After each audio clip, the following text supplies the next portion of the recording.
What's up, guys? First of all, thank you for joining us.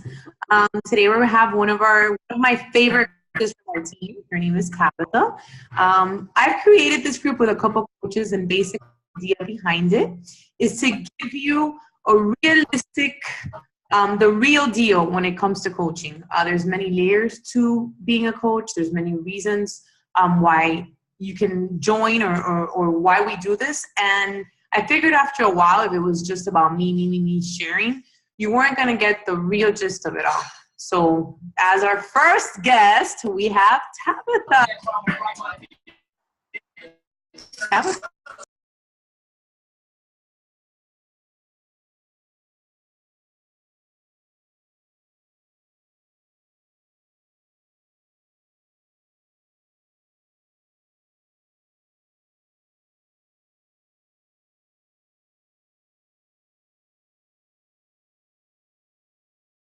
Are you there, Tabatha? Can you hear us?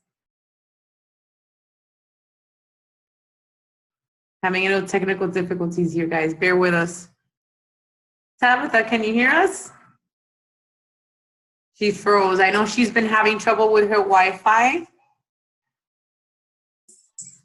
Okay. There she. Can you guys hear me?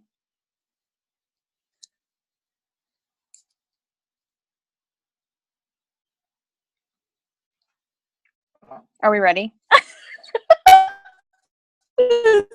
Yes, we're ready. Go ahead. Terrible. Can you guys hear me? Yes? So for those of you that don't know me, because maybe you'll be watching the recording, I'm Tabatha, and I have been a coach for about a year and a half now. I am a diamond coach, and Amy asked me to be here just to share my story and like the real deal how it is. I strive myself on just keeping it real. So I'll just start at the very beginning. Everybody wants to know why you became a coach, like what was your intention? I wanted the discount, right? I was suffering from postpartum depression. I had just brought home my youngest baby. She's now 2. But at the time, she was had been a NICU baby. She'd spent 7 weeks in the NICU. I had gone into not preterm labor, I lied. My water broke at 31 weeks, and I was care flighted because our hospital where we're at does not support preemies that little. And so I was actually care flighted at 31 weeks to a hospital in Fort Worth, Texas. I live in North Texas, about 2.5 hours south of here. And I was on bed rest for about a week and a half, ended up going into labor, had an emergency C-section, had to get put to sleep. She was taken away from me. I did not even get to see her until she was about 6 hours old in the NICU. Thankfully, she did so good. She spent about 7 weeks in the NICU. We came home about 2 days shy of her actual due date. And so when I came home, it was just me and her. And I think everybody thought, oh, she's been away from home. She wants to spend time by herself. We don't want to intrude. And so instead of getting that normal, amazing postpartum homecoming that people get, you know, like where they have like they bring balloons and they come and see the baby, they thought, oh, and she has a preemie, and it was like flu and RSV season, so nobody came around. I had a 2-year-old at the time. And of course, like every mom does, right? We feel like we have to do it all, right? Because we're supposed to be super women and we're supposed to be able to do everything. But what I ended up finding is that by not asking for help, I was drowning. I was like postpartum gross. I had been away from my family for literally almost 3 months, not working, like the lowest I had been in a long time. And what I finally came to realize is that I was in the throes of postpartum depression and postpartum anxiety. And I remember a specific day I had taken Lily, that's my little preemie baby. I had taken her to the grocery store, and we had gone to Aldi. And if you don't know what Aldi is, you have to have a quarter to get a cart, and you have to like bring your own bags and all this kind of stuff, right? So I have her, my little preemie, and I have her strapped to my chest in my little papoose. And I go to get my quarter out. I don't have no effing quarter. The quarter is not there. But I have a grocery list that's as long as freaking from here to New Mexico. Like, it's so long, I have to get groceries. What do? So here I am with this baby. Her head is bobbling around like this, right? Because I don't have her in the carrier good. And I'm trying to get groceries. People are pushing me out of the way. I'm holding all this shit in my hand because I couldn't think to ask for a quarter, right? That would be crazy. Ask somebody for a quarter. And I just remember standing there thinking, I can't do this. I'm never going to be able to do this. And I was on my way home, and I just remember thinking, I'm so sick of feeling this way. This is a terrible way to feel. And I wanted it 75 miles an hour down this road to my house, and I wanted to drive into oncoming traffic. And I almost did. And then I heard her crying in the background, and that's what stopped me. Like, shit, what are you doing? You can't do this. Like, it's not just affecting you. You're going to do something to her. And it was shortly after that I reached out to my coach, and I said, I have to do something. I have to do something because what I'm doing is not working. And I knew I wanted to lose the postpartum weight. I needed something to focus on besides the fact that my brand new baby was sitting here crying because she wanted to eat. And all I could think about was locking her in the closet because I didn't want to feed her. Because it was just something else that somebody else needed, and I didn't have anything to give. And it took me a long time to be able to admit that out loud. But I think what I realized along the way is that so many people have these different types of feelings that we're so afraid to say because we're afraid that people might think we're crazy or that there's something wrong with us or whatever. And so I finally just reached out to my friend and I said, help me. I'm breastfeeding. I have to do something so that I can continue breastfeeding. Breastfeeding was very important to me. And the one thing that kept coming up in all of my research was 21-day fix. And so my friend, who's a coach, I said, give me a challenge pack. Help me. I don't know what to do. She was a very good friend of mine. I didn't have the money, right? I had been on maternity leave for 3 months, and I was still on maternity leave because I was like, can I have some time at home with my baby? So I was basically not working, and my manager was graceful enough to allow me to have a leave of absence. And my friend, basically, coach friend, loaned me the money so that I could do this. And I said, I will pay you back as soon as I start working. I signed up for the discount. Backtrack. Got my challenge pack, started 21-day fix. My first week, I lost 12 inches and 7 pounds in my first week. And I was like, oh, okay. So then I just kept going. And then I was like, then I lost like another 5 pounds. And I was like, okay. Well, then all of a sudden people started saying, hey, what are you doing? And I'm like, I don't know. I'm just working out and eating this food and drinking this shake. I don't know. This shit's like magic. I'm just doing it. And so my friend was like, dude, be a coach. It's like, I don't want to be a coach. I don't have time. I have 2 toddlers. I have a 2-year-old and I have a newborn, a preemie newborn. I'm a nurse. At the time I worked in postpartum. I worked 12-hour shifts. I don't have time for that. It's almost Christmas time. No. And she was like, well, you can get a discount on the shakes. And I said, well, I'm Filipino. We like discounts, right? We shop off the sale rack and the clearance rack. So I said, okay, I'm going to drink it anyway. Might as well get a discount, right? Signed me up, got my discount. And then all of a sudden, slowly, as I was just like, she's like, just talk about it. Just talk about it. Just post about your results.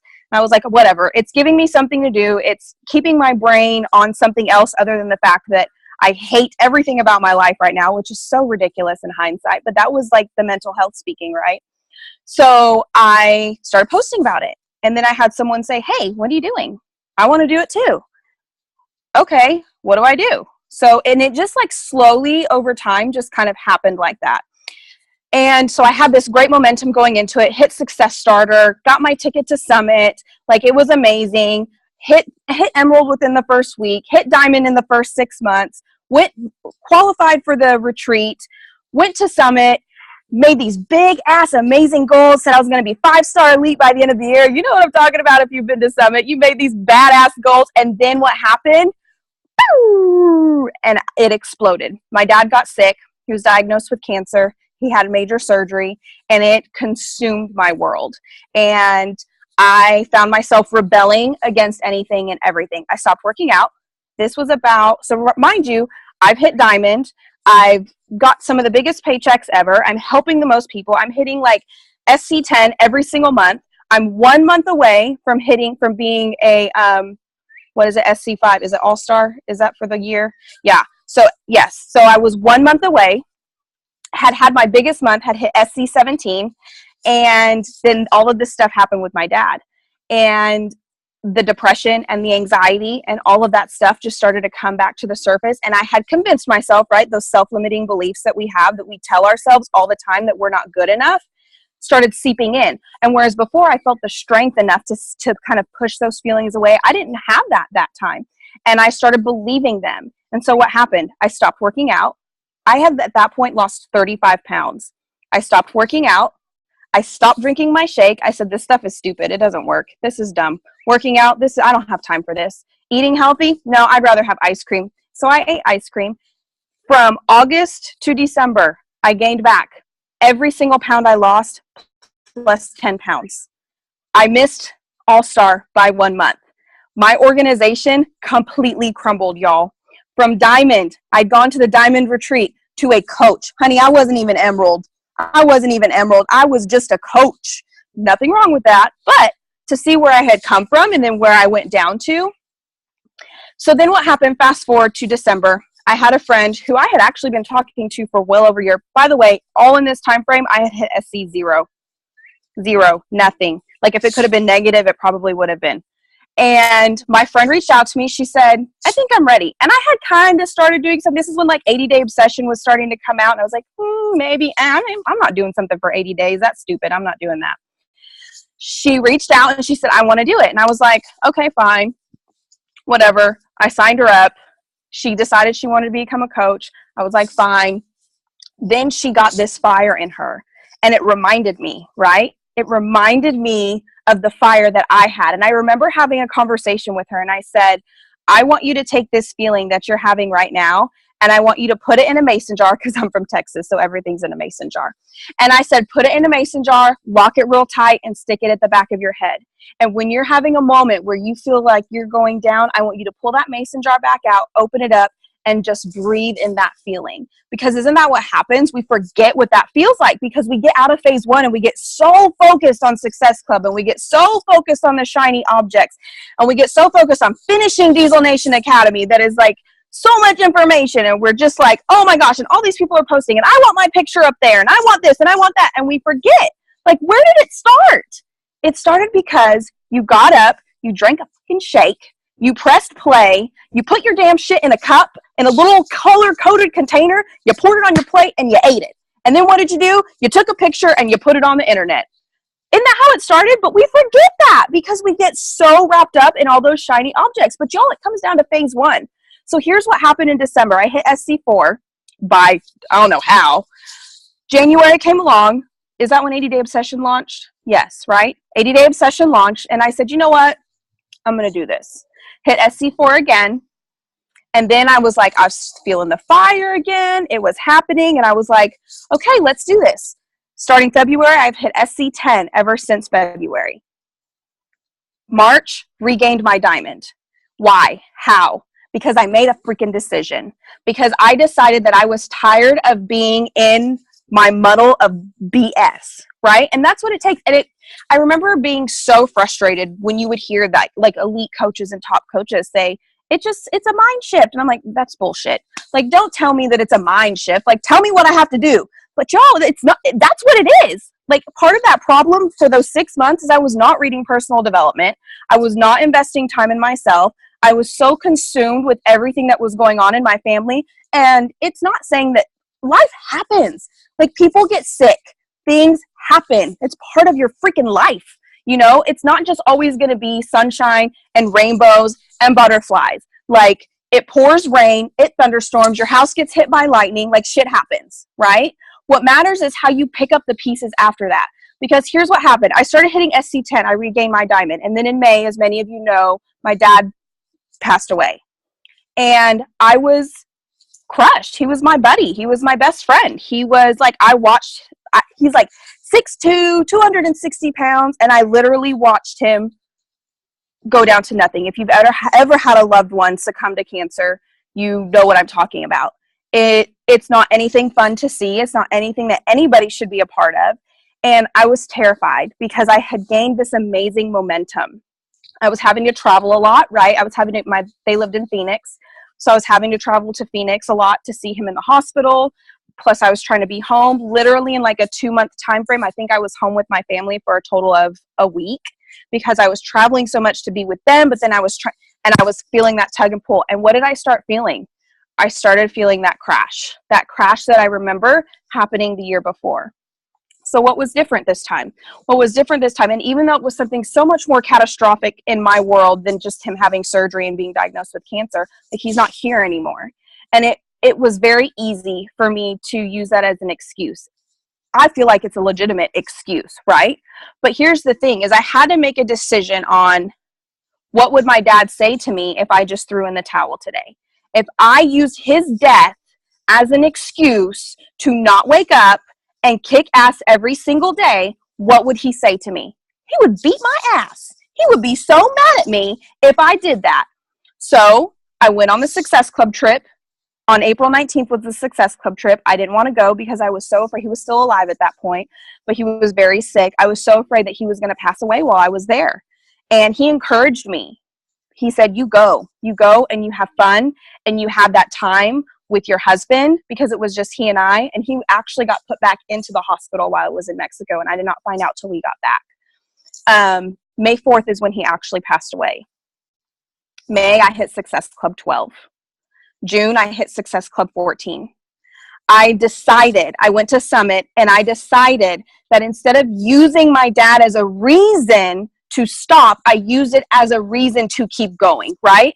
Turn your mess into your message. And then I talked about it, and I was very transparent. So many people have said, oh, you just have to talk about it. You just can't be afraid of it. You can't care what other people think, because at the end of the day, it's not about you, Gina. Sorry, it's not. As much as you want to say, oh, well, this and that, it's not about you, honey. It's about the other person on the side of that screen, on the other side of that phone. So do you know what I say to myself every time?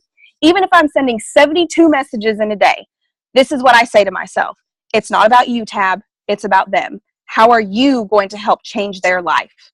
And sometimes they're ready for it, and sometimes they're not. And that's okay too. But the thing is that you have to be there when they are. Because had I not been there even though I was like kind of there, but not really, but had I just completely given up when my friend who became a coach, who ended up hitting Emerald, she's not coaching anymore, by the way. She said, no, it's not for me. That's fine.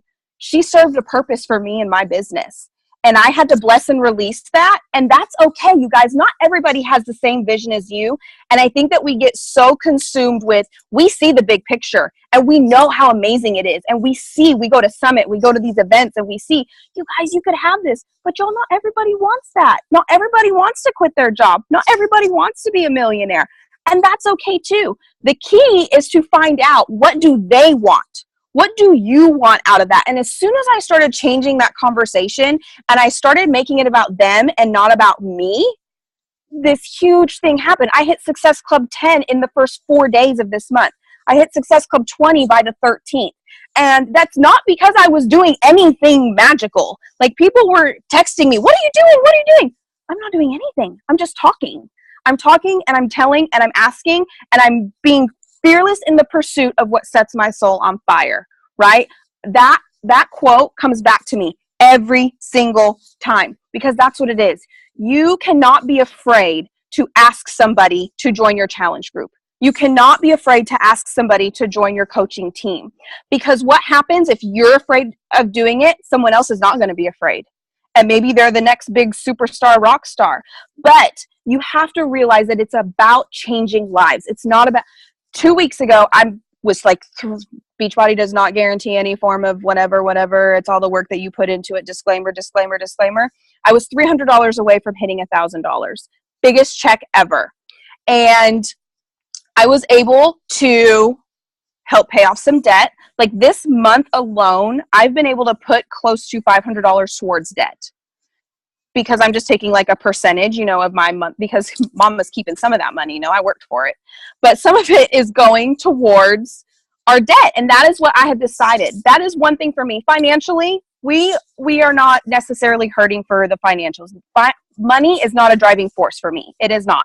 And it took me a long time to understand that. Finding your why is so important, and remembering that your why may be completely different. My why is not money. It's not because I want to quit my job.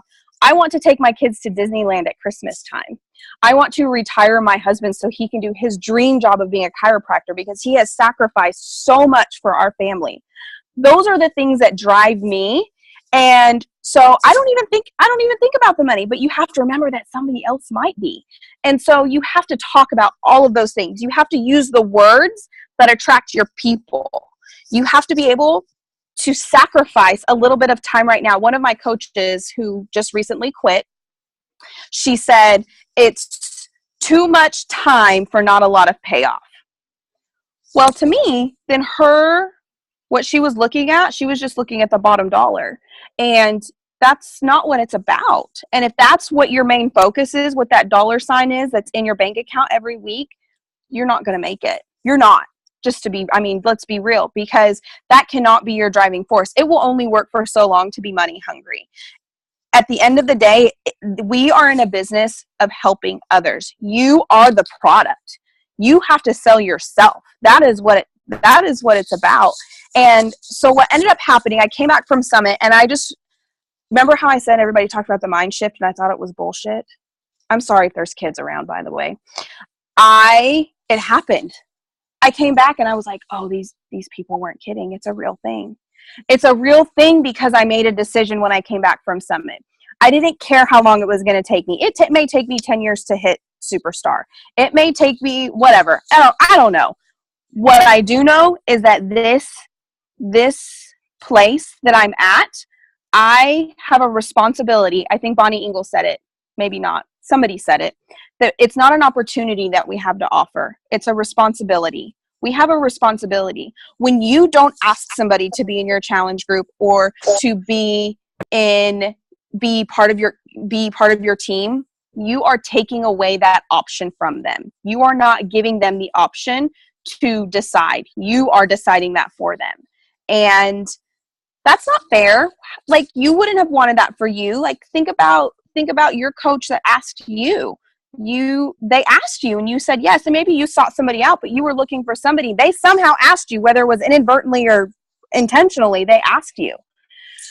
So ultimately, where I'm at right now is I feel this happening, right? Because I'm at a really hard time in my mental health. But the thing is that you have to show up every day. You have to just make a decision. And so sometimes my showing up is only sending 5 messages. And sometimes my showing up is sending 72. You just have to show up every day. And if you don't show up for anybody else, you show up for yourself, because you deserve it, because you are worth it, and because somebody out there needs to hear your story. They need you. They don't need me. They don't need Amy. They don't need Janine. They need you. Whoever, or you know what I'm trying to say. And that's what you have to realize. There are hundreds of thousands of Beachbody coaches. There is a reason why they chose you, and you should feel pretty effing amazing that they decided that you were the one that they wanted to share this journey with. Fitness and health is very, very emotional. It's very intimate. It's a very private space. And if you really look at your challengers who didn't succeed right now, a lot of it is because they were not ready to tackle that, because they got scared, because they realized it's not just about fitting into them skinny jeans. You know what I mean? It's about so much more than that. And so making that decision and recognizing that, that's when you'll start seeing it soar, and understanding that it's not always going to be like this. You have to go here if you're going to get there. But being okay with it and knowing how to cope and how to handle that, that is where the money is. That is, you take that mess, you make it your message, and you share the story. And that's it. I don't know if that's what you wanted, Amy, but that's what you got. I thought that was awesome. I wanted you to share, what were a couple of misconceptions that you had? This whole coaching thing, and how has that changed for you? So one of my very first objections is that I don't have time. I'm a mom. I work. We have 5 acres of land. We have chickens. I live in the country. Hello, I don't have time. And I realized that there's not a set amount of time for anybody. What my time, please come, Amy. You will love my chickens. They're so cute. Eventually we're going to get a cow too, but I'm not naming it because it might be food for us. And that's weird to name your food, sorry. But anyway, it was about the time. And what exactly, I told my husband, don't make me feed it a bottle. Don't let me give it a name, because it won't happen. It'll end up being Bessie the cow in the pasture for forever. so it was at the time, definitely the time. That was my number one objection. And what I realized is everybody talked about, you know, you have your power hour, you work your power hour. And I realized for me as a full-time working mom, I don't always have a set hour that I can sit down and work. So I had to learn power pockets when I'm going to the bathroom, when my kids are napping, when I'm cooking dinner, when I'm going to the bathroom. Did I say that already? It's because that's when I do a lot of my work is in the bathroom. And, you know, number two seems to take a lot longer these days. I don't know why. But, you know, I figured out that there is no set time. What my power hour looks like is going to be different than your power hour. But that's the beauty of this business, is that there is not like this. Like, it can be all over the place, and it's okay for it to be all over the place, because today, like, I was maybe able to do 20 minutes worth of stuff, but this weekend when I'm off, I'll be able to invest an hour here, an hour there, an hour here. And so I think that is what the biggest misconception that people think, is that it takes all this time. Honey, you don't have to post 72 times a day. Like, just post about you're posting anyway, right? Most people are posting anyway. Just be intentional about what you're posting. Instead of posting the grass that's 2 feet tall in your backyard, like, post you sitting in the grass. You just worked out in your grass. Oh, I really need to mow the lawn, but I just got done with my workout. And, you know, like, it's part of your life. So show people that it's part of your life. And so I think that for me, that was the biggest misconception, is the amount of time that it would take. And it's just about being smarter with your time. And instead of scrolling through Facebook, connect with people and build relationships.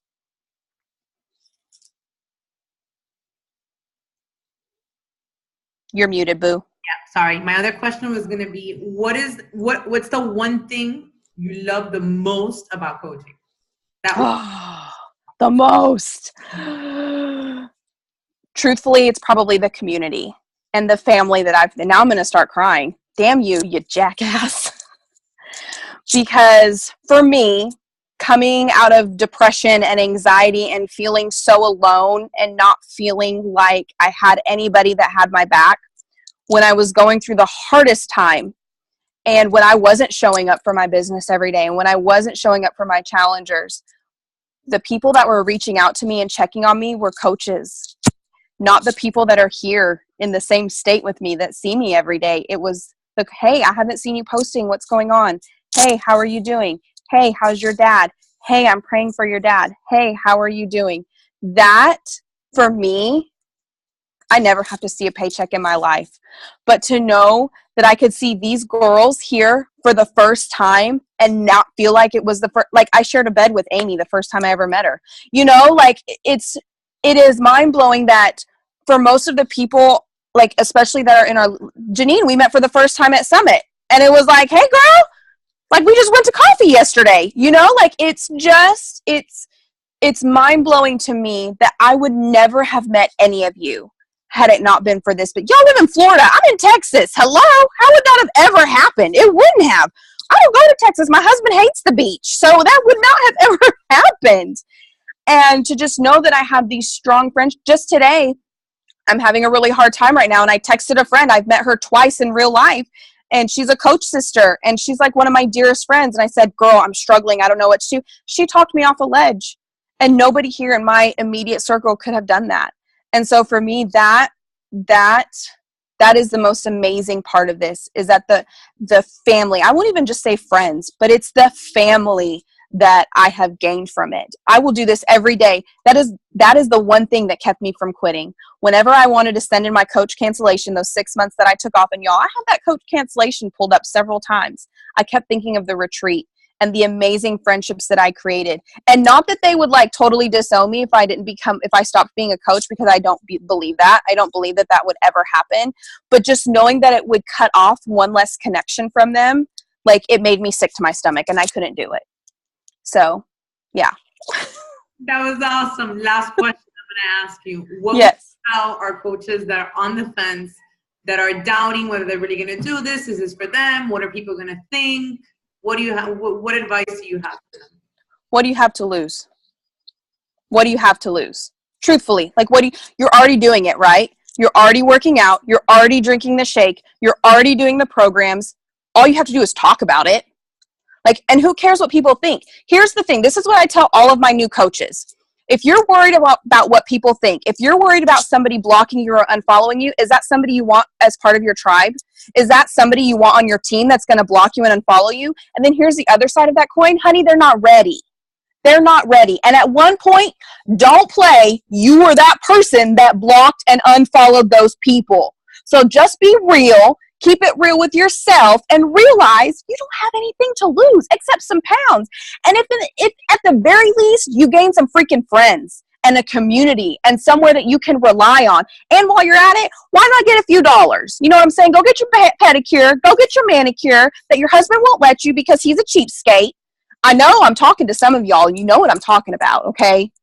So who cares? Just